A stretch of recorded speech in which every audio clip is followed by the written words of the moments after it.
네, 뭐 하고 살지, 뭐 먹고 살지 또 고민을 해보시죠. 유한솔의 오늘 뭐 사니 이어집니다. 보기만 해도 삶이 나아지는 생활 속 경제 이야기 준비가 되어 있습니다.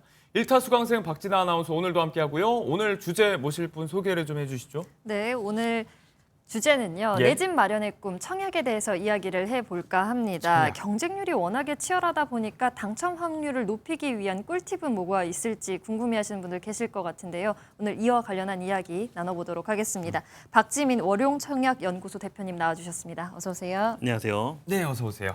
박지민 대표님을 모시고 청약 이야기 모처럼 한번 본격적으로 해보도록 하겠습니다. 자, 저희가 모두 알고 있는 청약 제도 활용 이야기, 전략 이야기 해볼 텐데 그 전에 일단 이번 주 주요 청약 일정들을 한번 살펴보도록 하겠습니다. 눈길을 끄는 일정 어떤 게 있을까요? 예, 마침 이번 주하고 다음 주에 있습니다. 예. 이번 주는 과천 주암지구라고 있고요. 다음 주에는 과천에서 또 분양하는 DH 아델스타. 예. 그리고 마침 또 최근에 분양 공고가 나온 데가 있어요. 네. 잠실 르엘이라고 있습니다. 네. 잠실 르엘 같은 경우는 이제 인근 시세보다 분양가도 좀 낮고 해서 현장에서는 뭐 로또 청약 이런 이야기도 나오고 오는 29일부터 이제 특공을 시작으로 청약이 시작이 됩니다. 그리고 앞서 말씀하신 이제 과천 주암은 신혼희망타운이라는 점에서 눈길을 좀 끌고 있는데 이 지역은 어제까지 지금 사전 청약 당첨자 본 청약이 있었죠? 예. 네, 96% 넘게 신청을 했다고 하고 그리고 오늘부터 이제 신규 물량에 대한 또 본청약이 시작이 이틀간 됩니다. 여기는 서울 서초와 좀 맞닿은 준서울의 입지라는 점에서 관심이 좀 쏠려요. 일단 뭐 주변 시세랑 비교했을 때 분양가가 좀 저렴한 편이죠. 예, 맞습니다. 사실 정확한 분양가와 그 시세 차익이 가늠하기는 어렵긴 한데 예. 정확한 것은 훨씬 싸게 나왔다라고 인지는 돼요. 그 예. 이유가 과천 본도심하고 서초하고 중간에 있으면서 입지가 좋다는 평가를 받고 있잖아요. 네. 그래서 전용 면적 55제곱 기준으로 약 7억대 분양을 하는데 예상되는 시세 차익은 네. 말씀드리기는 되게 조심스럽지만 네. 적어도 한 2배 정도는 되지 않을까 싶습니다. 네.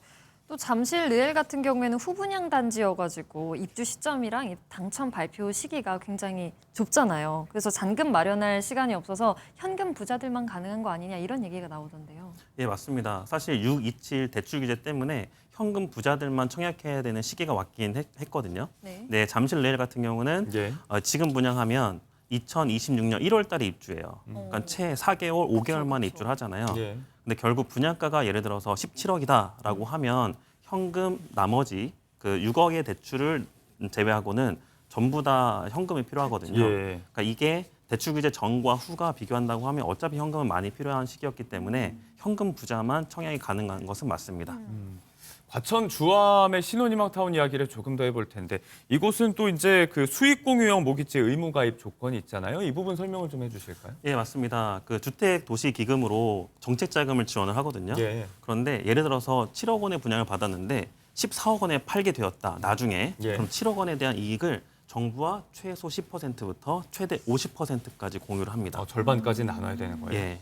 그러면 어느 수준까지가 더 많이 나눠야 되는 수준인가라고 네. 하면 대출 기간이 짧은 경우 그리고 자녀가 없거나 예. 한 명 있는 경우는 40%에서 50% 수익을 공유를 해야 돼요. 음. 반대로 수익을 적게 공유한다라는 예. 관점에서는 자녀가 2명 또는 대출 기간을 10년 이상 이렇게 늘리게 되면 네. 정부에게 떼어주는 10% 정도로 낮춰지게 됩니다. 이 경우에도 다자녀에게 좀 유리한 부분이 있고 각각의 조건을 따져봐야겠지만 정부와 나중에 이제 수익을 좀 나눠야 하는 수익형 모기지 의무 가입 조건 여기 일단 과천 거주민 100% 우선 공급 조건이 있죠. 맞습니다. 그래서 과천 주암지구가 이제 나왔을 때는 그 주변에 있는 서울 분들 또는 예. 광명, 의왕, 안양, 수원 분들까지 되게 관심을 많이 가지고 계셨었는데 네. 문제는 이 공공택지 지구가 작은 규모다 보니까 과천에 거주하는 1년 이상 거주한 사람들에게만 기회를 줄 수밖에 없거든요. 네. 그래서 이거는 규모가 작아서 그렇습니다. 네. 참고로 이제 대규모 택지 지구라고 하는 경우, 즉 100만 평 이상의 택지 지구는 네. 그 해당 지역의 거주민뿐만 아니라 그 외 지역까지도 배정이 있어요. 열려 있는 경우가 있죠. 예. 과천 시민이 아닌 게 조금 아쉬워지는 순간이긴 한데 최근 있었던 공공 분양들도 한번 살펴보도록 하겠습니다. 남양주 왕숙의 4개 블록에 대한 LH의 공공 분양이 진행이 됐습니다. 13일부터 14일까지가 이제 B1, B2 블록에 대한 분양이었는데 각각 이제 50대 1, 61대 1 정도로 남양주에서는 최근 3년간의 역대급 경쟁률이 나왔다고 하고 그 일주일 전에 A1 블록의 공공분양이라든지 뭐 신혼 희망타운 A2 블록도 있었는데 경쟁률 차이가 좀 났어요. 일단 예. 뭐 평형이라든지 이런 게 좀 다르긴 했지만 경쟁률에 가른 거 어떤 변수 기준이 있었을까요? 일단 입지가 가르긴 하는데 지난주, 이번 주, 그러니까 지난주, 지지난주는 입지가 거의 비슷했어요. 예. 차이점은 공공 분양이냐 민간 분양이냐 차이거든요. 네. 사실상 왕숙 푸르지오의 경우는 공공 분양인데 민간 브랜드로 분양을 했던 게 네. 다른 점이죠. 또한 아예 공공 분양으로 분양했던 것은 전용 면적 59제곱 이하, 즉 24평형 이하로 분양했던 것이고 네. 왕숙 푸르지오는 84제곱까지 분양했기 때문에 면적의 차이도 있었습니다. 네, 평형도 좀 달랐고 건설사 브랜드 이런 것도 선택의 기준에 좀 차이가 됐던 것 같습니다. 관심을 모으는 이번 주 주요 청약 일정들, 최근 있었던 공공 분양의 특징들 이런 것들을 좀 살펴봤고, 자 박지민 대표님을 모셨으니까 이제 본격적으로 저희가 청약 이야기 한번 수강생 모드로 들어가서 이것저것 좀 여쭤보도록 하겠습니다.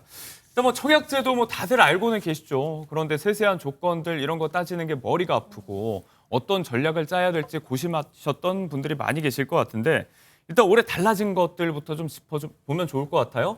지난 3월에 청약제도 개편이 있었죠. 예. 어떤 점이 좀 주로 달라졌는지 저희가 좀 체크할 사항이 있을까요? 예, 기본적으로 신생아, 신혼부부, 혼인을 많이 해라.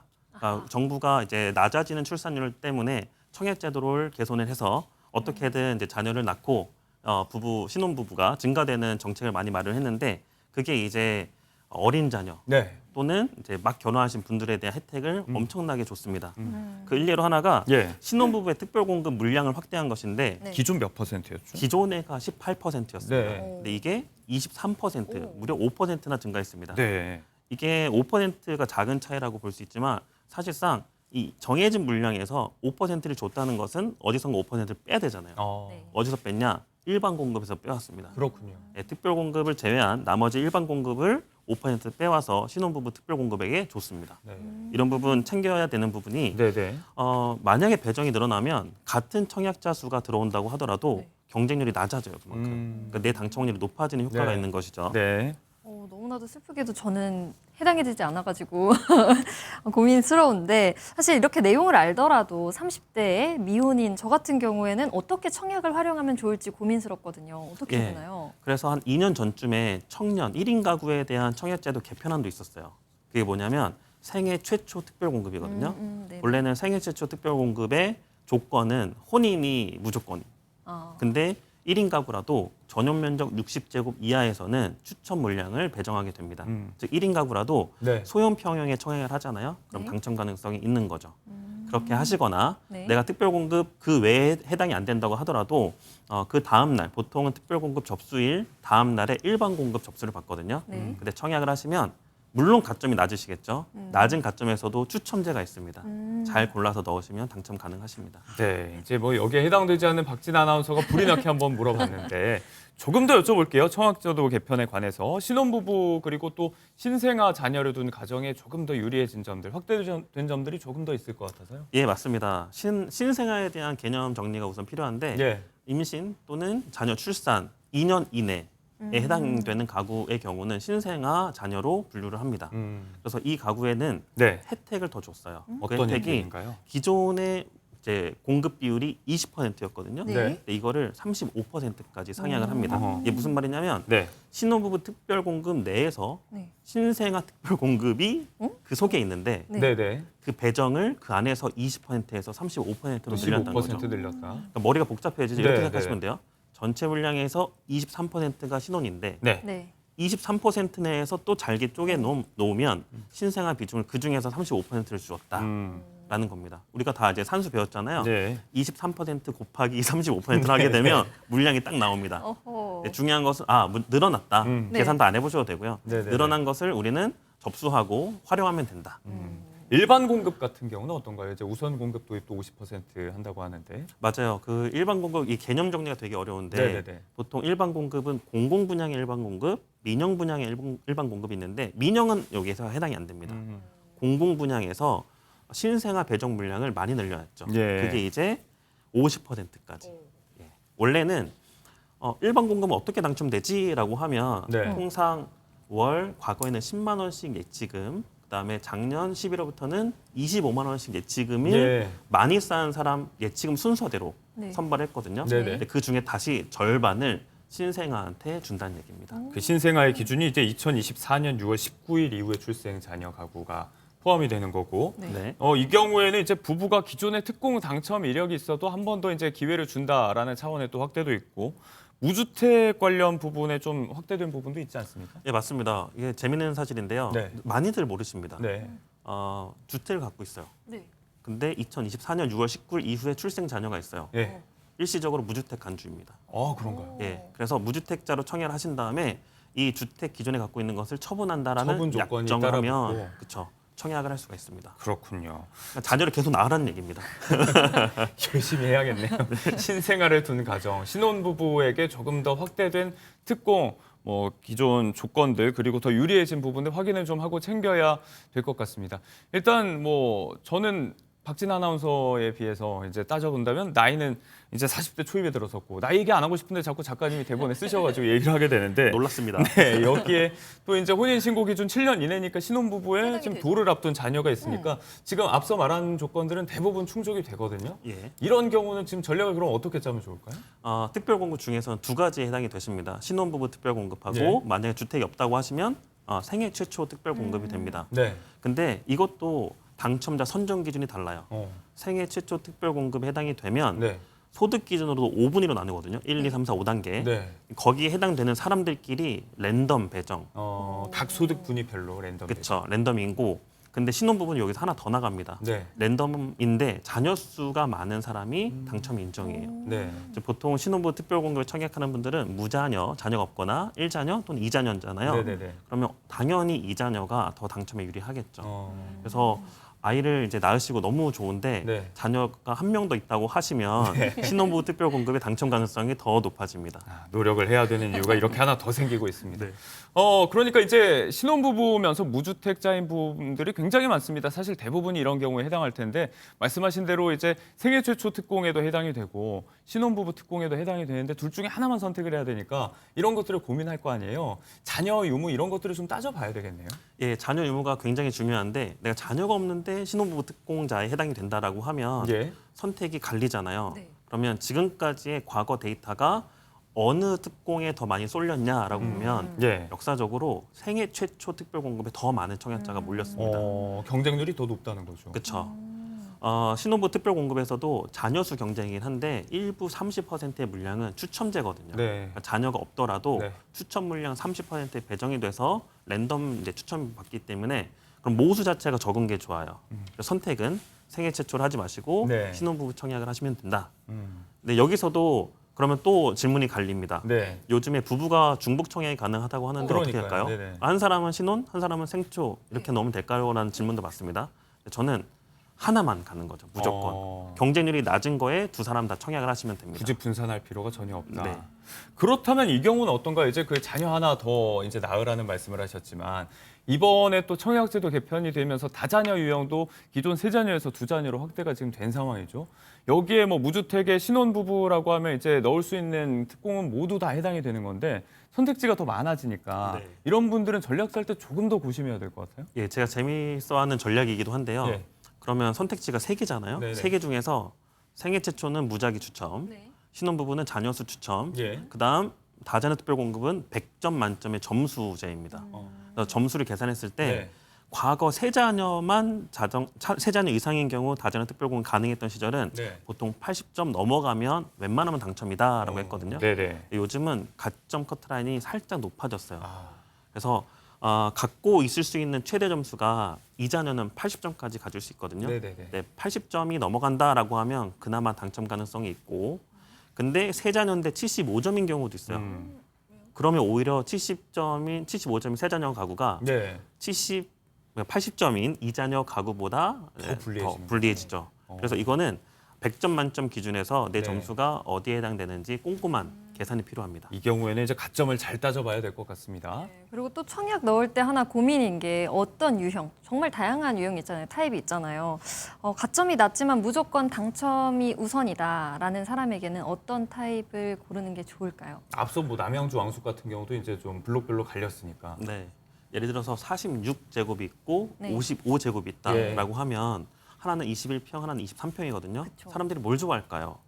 넓은 큰 거요. 평형을 조금 더 맞아요. 당첨이 되려면 작은 거 아, 해야 됩니다. 역시 경쟁률을 높인다는 낮춘다는 맞습니다. 차원에서 네, 그러면 55 타입에서도 A가 있고 B가 있잖아요. 네.